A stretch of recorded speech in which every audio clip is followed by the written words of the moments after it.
Hey, I'm Peace from Masterpiece. We're at Decolonise Fest. Make sure you're here, because what are you doing if you're not? How was it working with Alex from Franz Ferdinand? That was crazy. Big up Alex. I'm actually going on tour with them in America this month. And again, like, just real, like, it was just real love. Like, it wasn't like, I don't know, like, you know, it wasn't any egos or anything like that. It was just like, I fuck with your stuff, you fuck with my stuff. Let's get in, let's work. And it's like, we talk all the time and we're just like, he gives me so much advice, which is like, for me, nothing means more to me than advice from someone that you look up to. That's all right. Like, I honestly owe it to people like Alex, like, just for taking me on board and, like, backing it. That guy's, like, my big brother, man. He's great. Like, he's just always supportive. He's always, like, asking me what I got going on. He wants to hear music. He's, like, giving me tips and, like, what I could change and what I can add. Like, when we were on tour in Europe, we went into his dressing room and we were just, like, working on, like, my record. And he was just like, okay, change this and take this out. And like, the advice was just so, I just needed that. Like, hey. You know. So how did you start off? What was your entry to the music world? I used to be in a crew, like a rap group. And then I wanted to kind of go solo because I feel like everybody couldn't beat Gary Barlow. So I wanted to kind of go solo. You wanted to do a Robbie? Yeah, I wanted to do a Robbie. So yeah, I kind of just left the crew. And I went solo, and then started with the Masterpiece project. Can I ask what was the crew called? They're called Ami Boys. What was everyone's personalities in that group like? It was great. Like, everybody was, you know, very, like, everyone till this day is still talented. Like, do you know what I'm saying? Everybody has their own thing and their own swag. So it was definitely good to be in a group, and then, like, all of them inspired me, like, differently. Like, whether it was like Marley or like P from Lee, like both of them especially just like inspired how I like wrote music, and I feel like being in the studio that much with them helped me kind of like develop my artistry. Wicked. What do you think your evolution has been as Masterpiece? It's been a headache. But headache into a migraine. Yeah, headache into a migraine, but like we've taken some paracetamol, so I think we're good. Yeah, we're straight. How do you approach writing songs? I've tried to have the most fun with it. Before I used to take it too seriously, and then I realised that it's just like, we don't actually need to take this that seriously. So like, I just say things that are quite lighthearted and quite silly that I would want to hear like another artist say. Yeah. Is it something that you sit down and like really think about, or is it like you're having a conversation with a friend and you say something and you're like, actually, I could use that?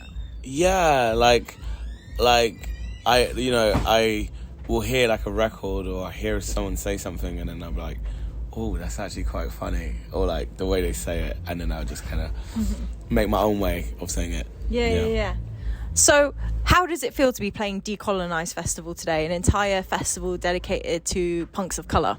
I'm pumped. I feel like it's such a sick idea.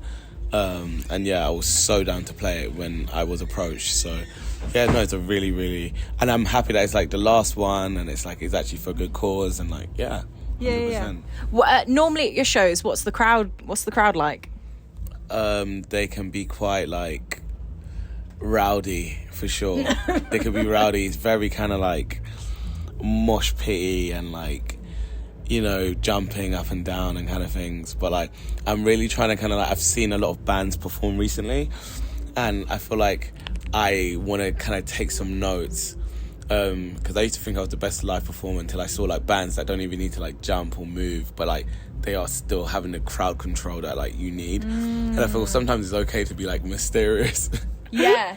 I feel like before I would just be like very like, you know, but now when I'm like performing, I try to kind of like think when it's the time to kind of like turn up, and when it's time to just bring it down a little bit and just control it a bit. Are there any performers that you're referencing in specific?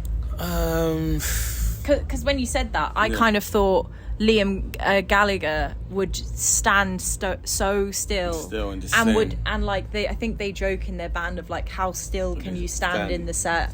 Yeah, because I just feel like it's essentially your presence is what will kind of make the crowd be like, oh yeah, let's turn up. Like I saw Turnstile perform, and just seeing the lead singer Brendan just standing still, like more or less the majority of the set, and then he started to move and do his thing towards the end of the set. But it was like people were still losing their shit, like whether like he was standing still, if he was doing a backflip. And I feel like you got to be a certain artist to hold that kind of corner. Like, it's not really... Have you felt that control, like, when you've implemented that? Have you felt that people are still responding to you, like... Yeah, I feel like recently, like, I think like recently I went on tour like 2 weeks ago, and like I just tried it because it was kind of like a small venue kind of thing. Sick. And I tried it, and it was just very interesting to see how people were reacting and stuff like that. And I guess that's something that you're going to continue, like, seeing how it goes. Yeah, most definitely. I feel like people look at people when they're stood still and think it's kind of like psychopathic when they're just still amongst all this madness. And then you flinch, and then people are like, oh. Yeah. Are you a fan of Michael Jackson? Love Michael Jackson. Okay. You know in Smooth Criminal when he comes in and he like goes... Yeah. And everyone's like, this is what I'm thinking. You had people passing out at your shows. And I, like, literally, bro was just standing still and people literally getting, like, wheeled off in the ambulance. Like, I think no artist is ever going to do that again. Have you seen, like, I don't know if it was some Super Bowl video or something where he's saying, you got to stand there for, like, 2 minutes and then when I give you the signal. And he's like, you've got to get people riled up. So if you just stand there. I don't think there'll be another artist that can ever do that. Personally. So you don't fancy jumping off from a platform and standing there for 2 minutes like this? I don't think people would give a shit. Are there any specific artists that you look at and that you study and take inspiration from or have done in the past? I'll probably say Blood Orange.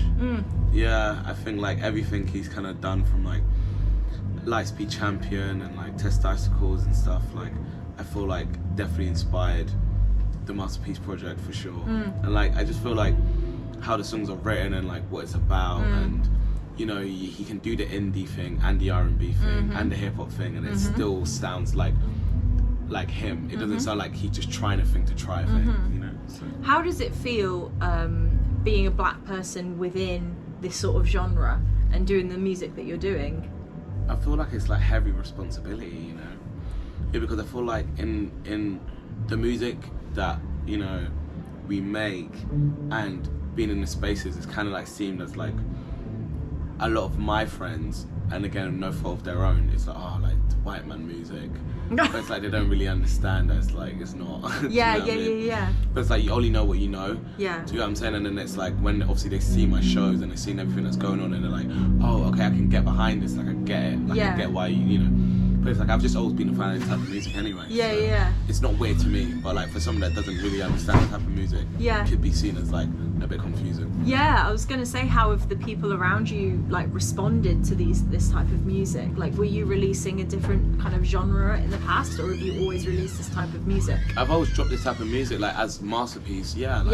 Obviously I have elements of hip hop and like indie and like grime and like pop in it, but I feel like it's good to kind of have all those kind of ways you can change up and switch up, because then nobody knows what they're gonna get. Like it's like I can make a punk tune, but I can also make a bedroom pop song, and it still sounds like Masterpiece. What are your non-musical influences? I would say TV shows. I feel like things like Misfits and Skins, In-Betweeners as well. Ooh. Yeah, just like all of those kind of TV shows, and like FIFA as well. Yeah. Like I remember hearing like Block Party on FIFA and not knowing that the lead singer was a black guy. I thought it was a white person singing, and like also like 1975 The City, like again hearing that for the first time and being like, what the hell is this? You know, so those TV shows and video games definitely, like I would say. What's one thing you've learnt this year? Keep rolling the dice. Ooh. Keep rolling the dice, I reckon. I feel like we can kind of like, as humans, always be looking for the next thing. Or always wondering like, is it happening or is it not happening? But it's what you got to realise is actually just happening. Like it's like, there's no checkpoint of like, when it happens, because it's like, what does that mean? Because I've accomplished all the things that personally I wanted to accomplish in my music career, and I still wasn't satisfied. So then in my brain I'm like, okay, cool. So then that obviously proves the point that it's like there's not a moment where you're like, I've made it, or I've, you know, I feel like everything is just like whatever making it is to you is what it is. Do you know what I'm saying? What were the things that you wanted to achieve musically? When I put out my first album, I wanted to chart, and my album got the top 40 album. which was great. And then like And you did you feel like any sense of, woo, this is great, or did you feel it and then it sort of died down? for like a day. Oh no. And then it just kind of went.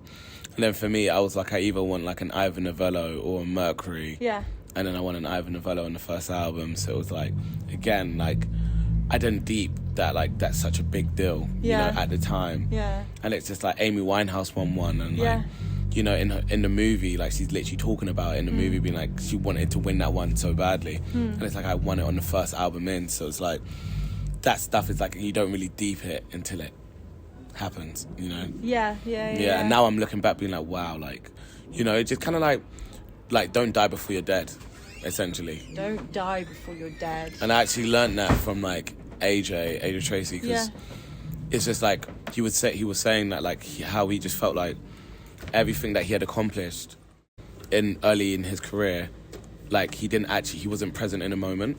And for me, I can relate to that, because like a lot of the stuff that I did at the beginning of my career that like were really mad at the time, I couldn't tell you how I felt like in that moment. Like, I remember I wanted to sell out Electric Ballroom, was 1.5k, sold it out, couldn't tell you how I felt on stage. Don't know what the vibe was like. Do you get what I'm saying? Yeah. Because my next headline show is Kentish Town Forum, and it's like I want to be in it. Like I want to like appreciate that. Yeah. But like, yo, we've sold out to these many people, and like.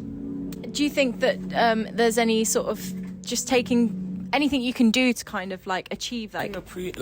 Trying to appreciate as much as possible. Like I know that's easier said than done, but it's just like I remember when I first started music and all I wanted was to get played on radio, and now I get played on radio all the time. But we see it as such a like, oh, whatever. But it's like, no, that's still younger me would be gassed about that. Yeah. You know, so it's definitely like a big deal. And do you have any advice for people that are like maybe making music on their own in their rooms, or they're just starting out in bands and might be troubleshooting things? Got any advice for people? I just think like fuck around and find out. Like I think that if you have an idea or a thing that you want to pursue, I didn't come from any musical background. I didn't have like family that was in music or anything like that. Like I literally would listen to these bands and be like, I know I can make music like this and like make it to my best ability. And that's how I started making music. It wasn't like I woke up in the morning and I was like, I want to be a musician. It was like, you know, I was just like, I know I love to tap in music and I know I could tap into that, but I just didn't know how to get through. Then I had to kind of be in a crew and see how that works out, and then leave the crew and start my own project and take the losses and take the wins and go through all of, you know, all this shit to kind of get to this place. So I feel like, did you have any points where you were like, yeah, no, I've had enough, this is me oh out? my god, all the time. Yeah, all the time. Like this morning. yeah, literally, like all the time. Like I feel like there's been times where like, you know, I would have sold out like a whole tour and I wouldn't get booked for like one festival, but then another artist that hasn't done half the things I've done we get booked on every festival or every lineup. And then I've had times where I've been booked on all the festivals, but then the festival that I actually want to get booked on haven't been booked on it, and then someone else has. Or just so many different things. It's like you're never going to be satisfied. So that's why it's kind of like you have an expectation of how things will go, and then they never go exactly that way. So you're like, how do I feel about this now? Yeah, literally, like it's just like I remember I wanted a top 20 album, and I got a top 40, and I was like, I'll take the top 40, but I wanted the top 20. Do you get what I'm saying? So it's like, as much I was so happy, in the back of my brain was like, I wanted to, you know.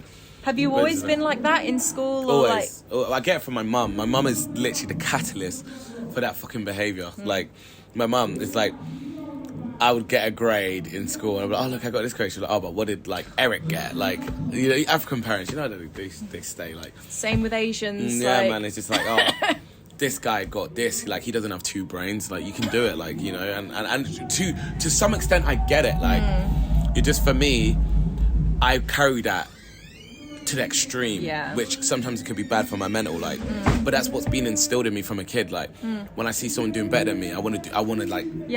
go and do even better than them. Like I want to do 10 times better than them, you know. So it's just something that's been instilled in me from a young age. Thank you for sharing that, because I think that will relate to a lot of people.